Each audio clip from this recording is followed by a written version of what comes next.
Graça e paz, meus irmãos, sejam bem-vindos ao nosso estudo bíblico, nosso terceiro encontro para tratar a respeito deste assunto tão importante que é a vida depois desta vida. Nós estamos baseando a nossa mensagem no texto de Lucas, capítulo 19, versículos 11 a 27. E eu peço a sua licença para lermos juntos esse texto. Ouvindo eles essas coisas, Jesus propôs uma parábola, visto estar perto de Jerusalém, e lhes parecer que o reino de Deus havia de manifestar-se imediatamente. Então disse: certo homem nobre partiu para uma terra distante com o fim de tomar posse de um reino e voltar. Chamou 10 servos seus, confiou-lhes 10 minas e disse-lhes: negociai até que eu volte. Mas os seus concidadãos o odiavam e enviaram após ele uma embaixada, dizendo: não queremos que este reine sobre nós. Quando ele voltou, depois de haver tomado posse do reino, mandou chamar os servos a quem dera o dinheiro, a fim de saber que negócio cada um teria conseguido. Compareceu o primeiro e disse: Senhor, a tua mina rendeu 10. Respondeu-lhe o Senhor: muito bem, servo bom, porque foste fiel no pouco, terás autoridade sobre 10 cidades. Veio o segundo dizendo: Senhor, a tua mina rendeu 5. A este disse: terás autoridade sobre 5 cidades. Veio então outro dizendo: eis aqui, Senhor, a tua mina, que eu guardei embrulhada num lenço, pois tive medo de ti, que és homem rigoroso. Tiras o que não puseste e ceifas o que não semeaste. Respondeu-lhe: servo mau, por tua própria boca te condenarei. Sabias que eu sou homem rigoroso, que tiro o que não pus e ceifo o que não semeei? Por que não puseste o meu dinheiro no banco? Então, na minha vinda, eu receberia com juros. E disse aos que o assistiam: tirai-lhe a mina e dai-a ao que tem as 10. Eles ponderaram: Senhor, ele já tem 10. Pois eu vos declaro: a todo o que tem, dar-se-lhe-á, mas ao que não tem, o que tem lhe será tirado. Quanto, porém, a esses meus inimigos, que não quiseram que eu reinasse sobre eles, trazei-os aqui e executai-os na minha presença. Amém. Bem, meus irmãos, nós já extraímos deste texto algumas lições e gostaria de mencioná-las. Primeiro, que o céu é onde o reino de Deus é mais visível. Segundo, que enquanto não chegamos, nossa confiabilidade é testada. Terceiro, que há 3 tipos de personalidade nessa história. Aqueles que querem ser governados por Jesus. Melhor, aqueles que não querem ser governados por Jesus. Eles ficam fora do reino como eles queriam. Segundo, aqueles que são servos, mas que não servem. Aquele que guardou a mina enrolada num lenço.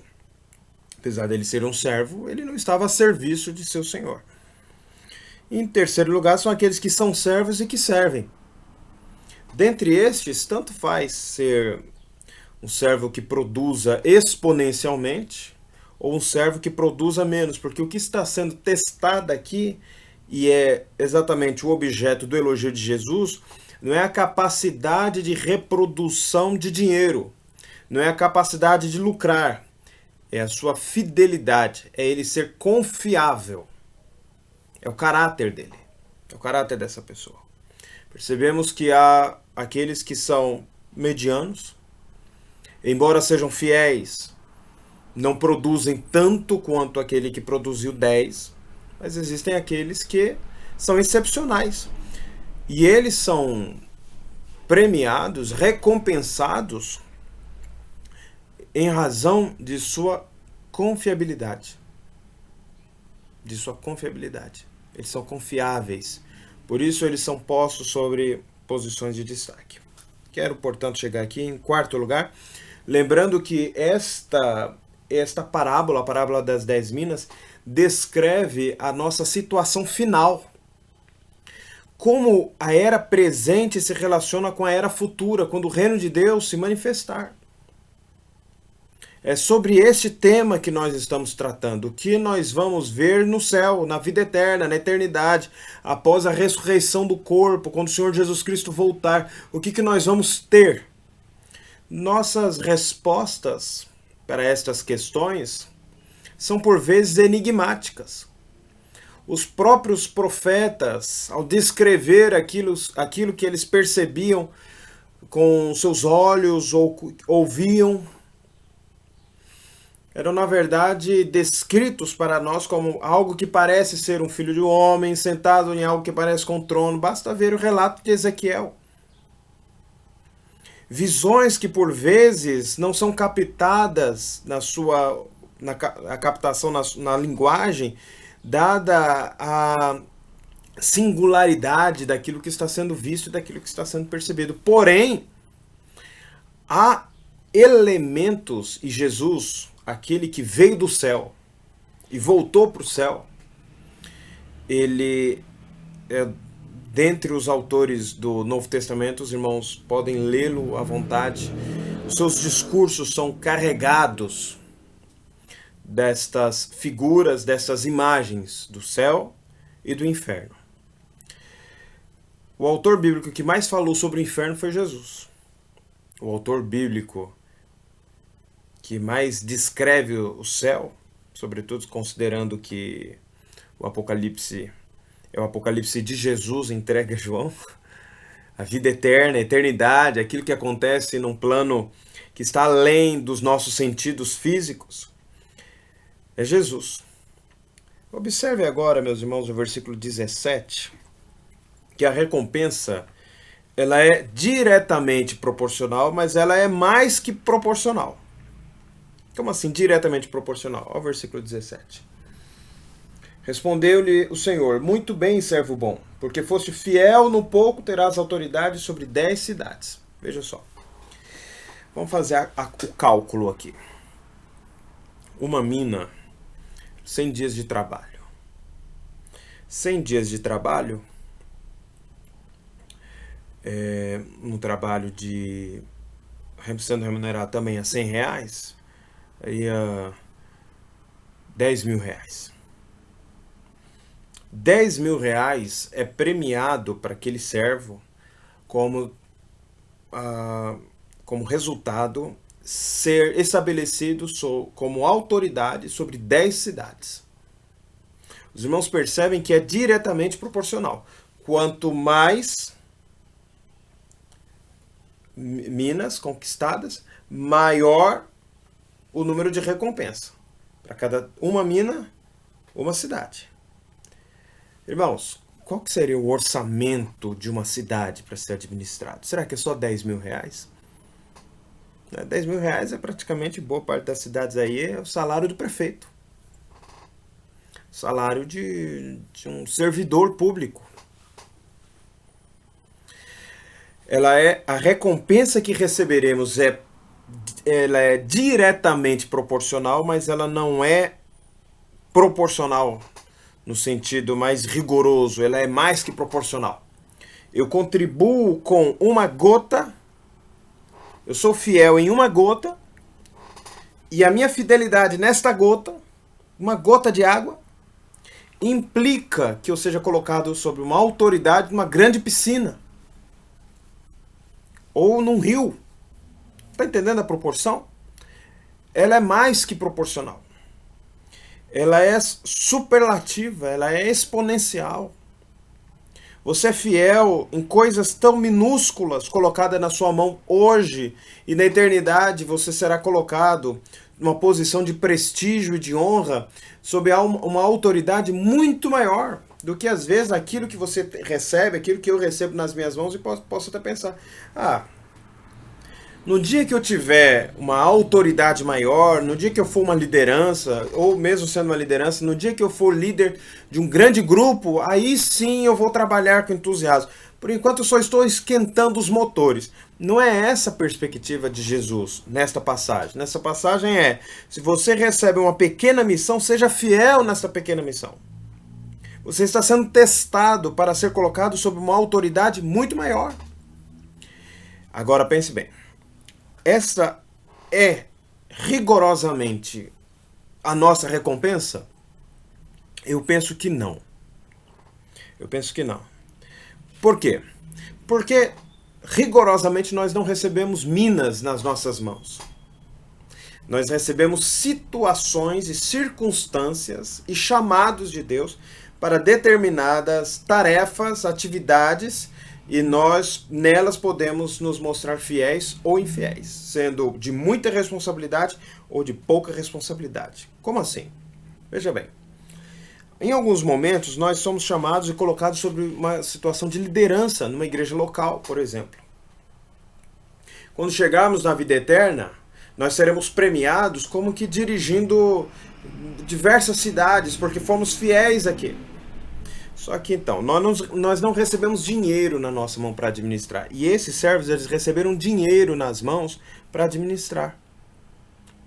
Então, eu vejo o seguinte, que há aqui um símbolo, há aqui uma ilustração, como se fosse isso, mas não é rigorosamente isso. Isso aqui é para vocês entenderem.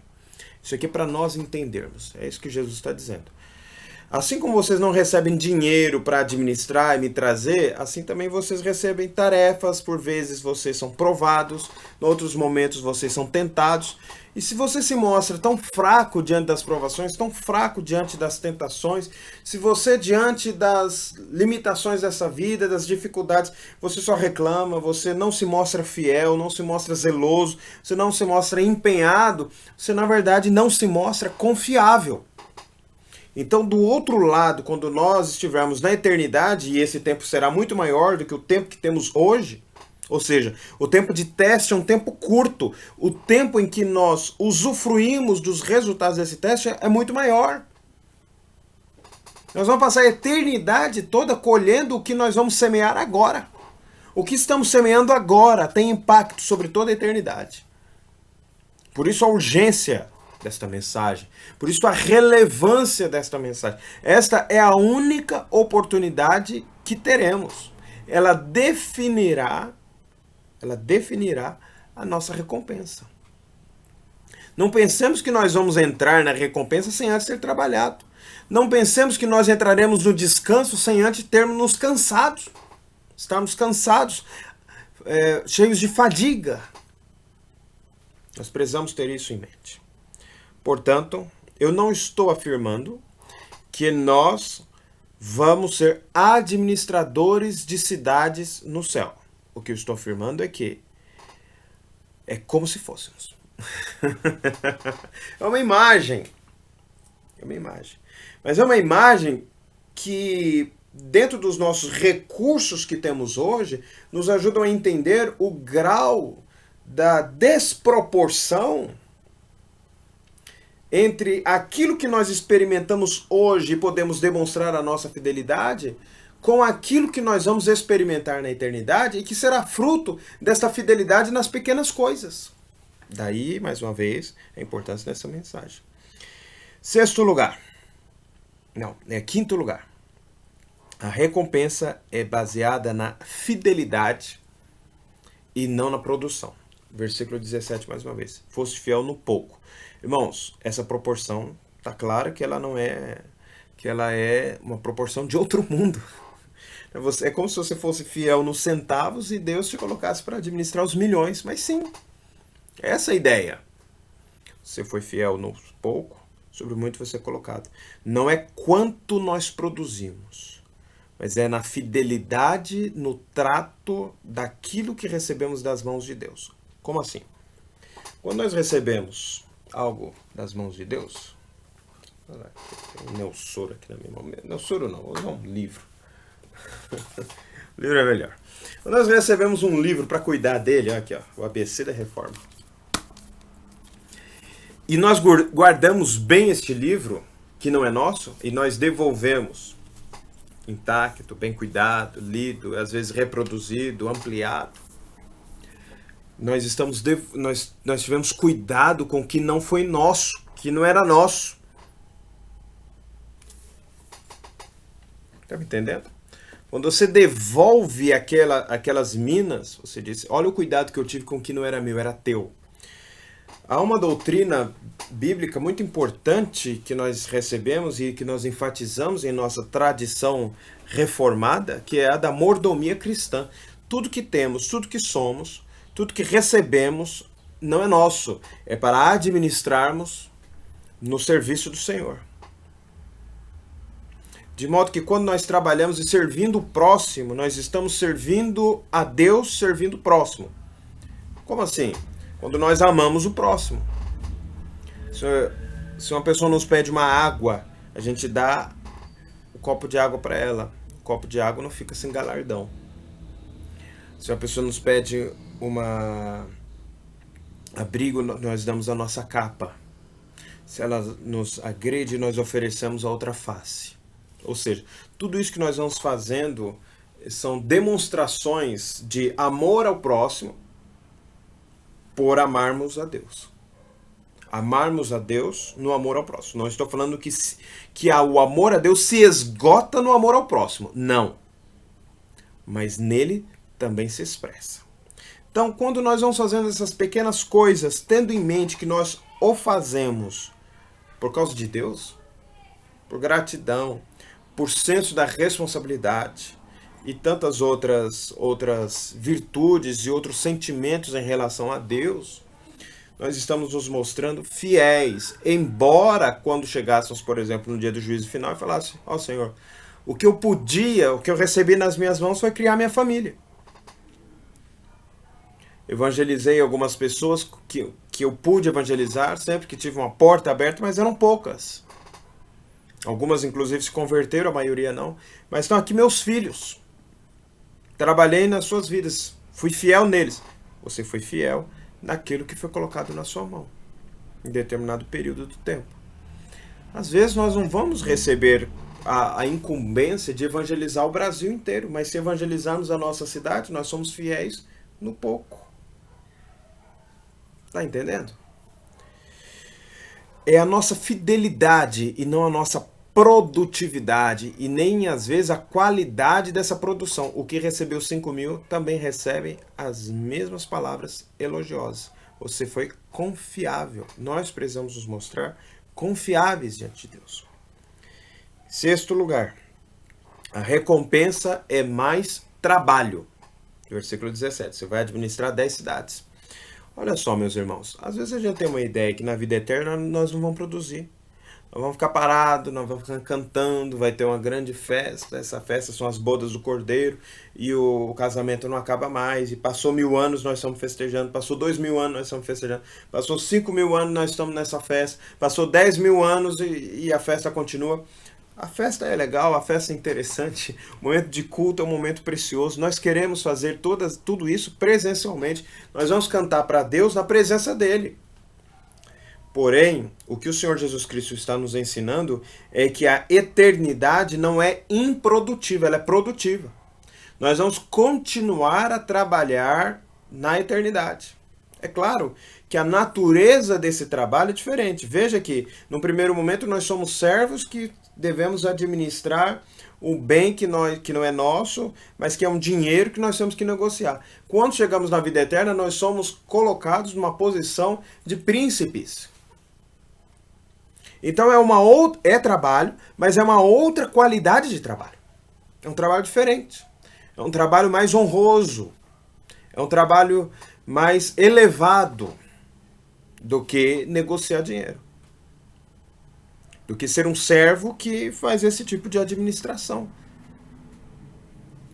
A recompensa, portanto, é mais trabalho. Na eternidade nós não vamos ficar tocando a harpinha durante 10.000 anos, 15.000 anos, não. Nós vamos trabalhar. Um trabalho honroso, um trabalho gratificante, um trabalho abençoado, um trabalho bem-aventurado.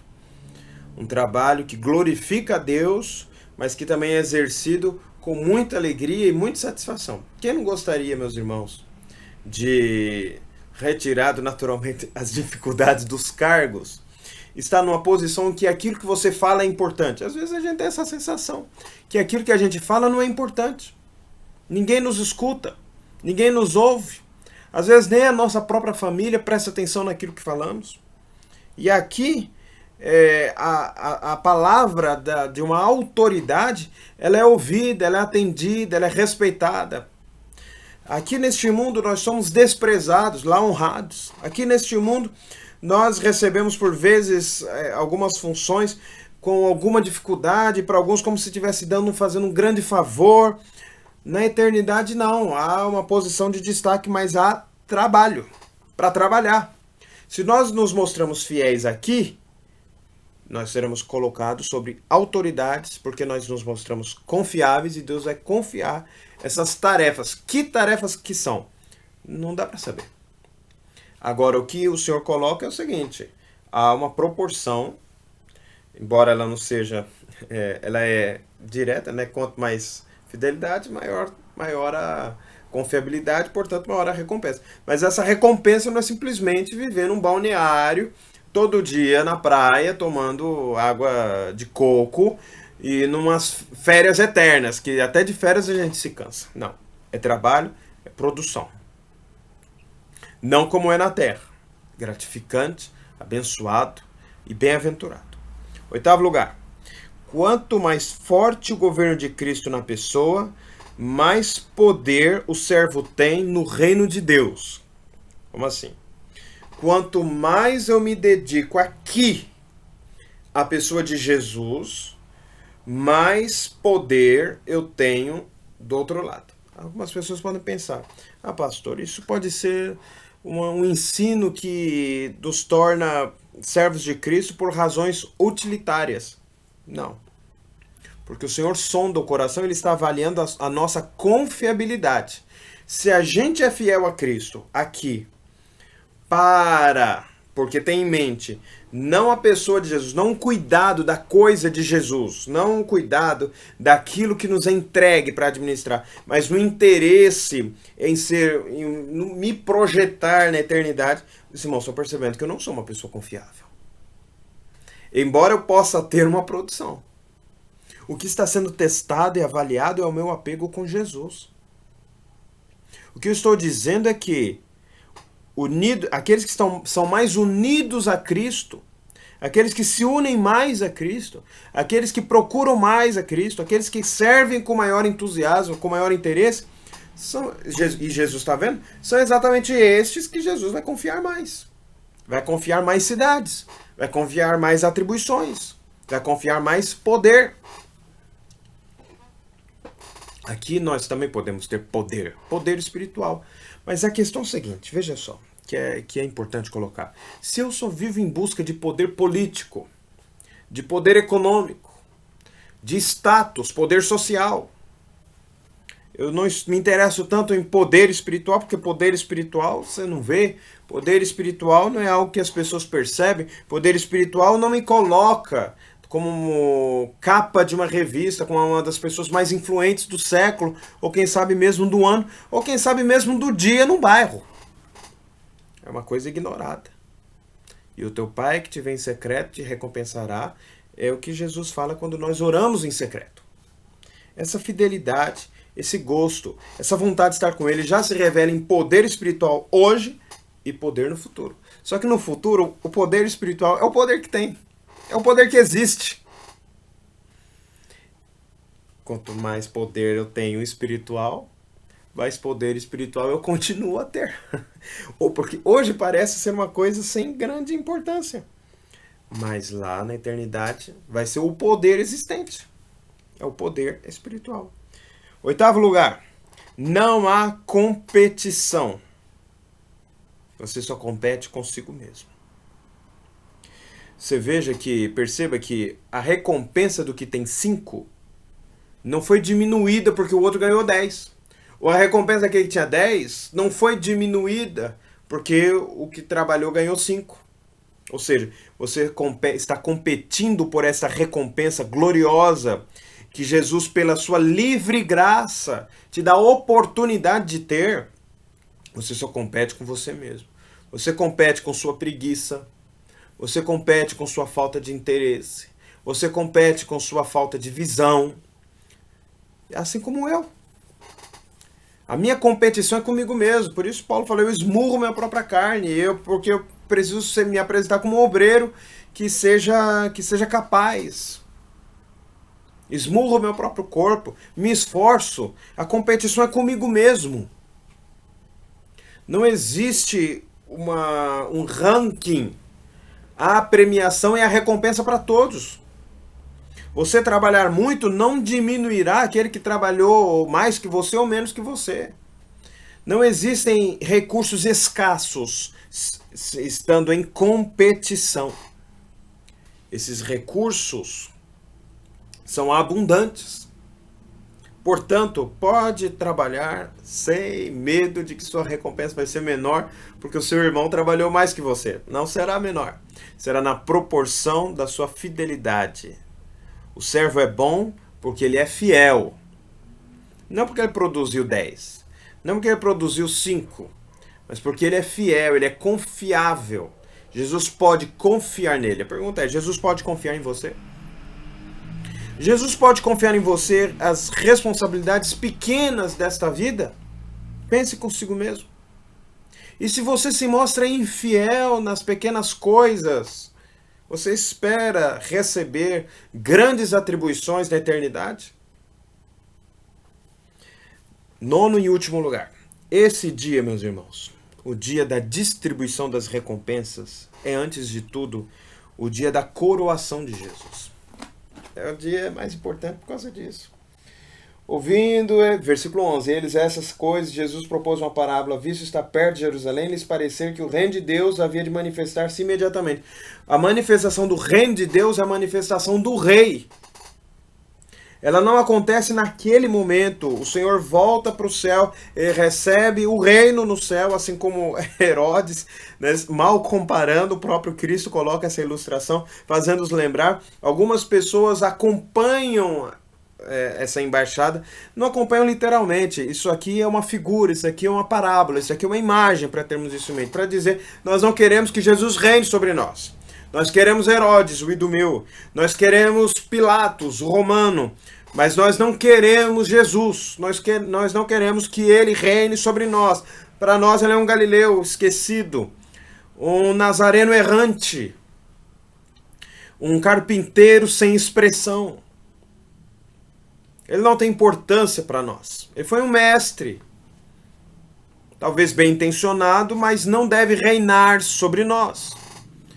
Quando Jesus volta para premiar, os irmãos veem que ele volta com a autoridade de rei. Versículo 27. Quanto, porém, a esses meus inimigos, que não quiseram que eu reinasse sobre eles. Está vendo que o reino é a presença do rei?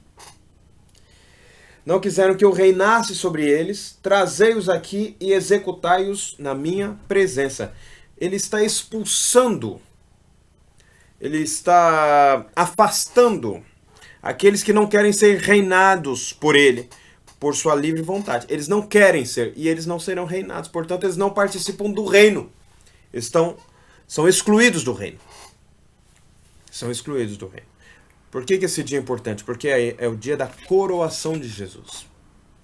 O nosso trabalho não nos glorificará.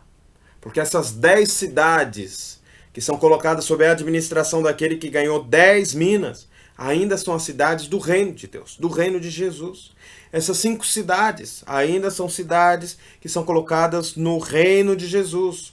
Essas minas, que no início eram 10, depois viraram mais 10, então 20, depois teve ainda aquele que ganhou 5, então acrescente esse aí, 20 mais 5, então 25 minas também são do rei. E continuam nas mãos dos seus servos para administrar. Só que agora eles deixam de ser simples servos que administram poucas quantias e são colocados como príncipes, como autoridades sobre cidades. Percebe? Isso serve para glorificar o rei. É a manifestação do rei, antes de tudo. Nós seremos coroados, claro, mas as nossas coroas são depositadas aos pés de Jesus, como na imagem que João viu no Apocalipse. A glória é a glória de Deus. As bodas são as bodas do Cordeiro. Ele é que é glorificado pela igreja. Assim, meus amados irmãos, quero encerrar este tema tão importante, tão interessante, e eu quero incentivar você a continuar lendo e estudando sobre esse assunto, para que você tenha em mente que você não pode desperdiçar a sua vida. É óbvio que, assim como disse C.S. Lewis no final das Crônicas de Nárnia, que a verdadeira aventura apenas começaria lá, então, depois das lutas desta vida. Então há de fato uma grande aventura guardada para nós. Há de fato um grande, ainda misterioso, mas empolgante trabalho a ser cumprido por nós. Esse trabalho é para você, esse trabalho é para mim. Só que hoje nós estamos sendo testados se nós vamos ser colocados sob uma grande autoridade, uma pequena autoridade ou autoridade nenhuma. Se nós vamos desfrutar muito, se nós vamos desfrutar pouco, se nós vamos desfrutar muito pouco. É óbvio que quem estiver lá dentro vai desfrutar. Mas você pode melhorar isso. Por que não melhorar? Por preguiça? Por que pegar a mina, aquilo que Deus te coloca na sua mão, e envolvê-lo num lenço, guardá-lo num bolso, aguardando o dia do retorno de Jesus para dizer: olha, Senhor, eu fui colocado aqui sob uma liderança pequena, eu não fiz nada, fiquei aqui só esperando o Senhor voltar, porque para mim eu só estou interessado em entrar. Não estou interessado em te glorificar com minha fidelidade. Está percebendo que esse pensamento é incompatível com o pensamento dos filhos de Deus? Eu quero levar você, portanto, a essas reflexões. E eu quero te convidar a elas, para que você responda, em primeiro lugar, diante de si mesmo. Que tipo de servo você é? Que tipo de expectativa você tem? Que tipo de leitura você faz deste mundo? Que tipo de expectativa você tem para a eternidade? Depois, em oração, você se coloca diante de Deus e fala: Senhor, eu estou errando nisso, eu me arrependo daquilo, eu estou pecando nisso, estou pecando naquilo, eu estou me deixando levar pelo desinteresse, pela apatia, e não é isso que eu quero fazer. Eu sou um cidadão do reino de Deus. Eu devo viver uma outra vida. Deus te abençoe. Oportunamente continuaremos nessa mesma temática, em outras oportunidades. Antes de encerrarmos, vamos orar? Senhor, guarda e abençoa aqueles que estão assistindo este vídeo. Sustenta, fortalece a cada um de nós, para que possamos ser servos bons e fiéis, sendo fiéis no pouco, portanto, glorificando-te, sendo colocados sobre o muito. Nós te exaltamos, nós te glorificamos, no nome do Senhor Jesus. Amém. Amém. Que Deus continue a abençoar sua vida. Nos encontramos no culto presencial, a escola dominical, que é presencial e é transmitida pela internet às 9 horas da manhã, e no culto, que é também presencial e transmitido pela internet às 19h30. Que Deus te abençoe.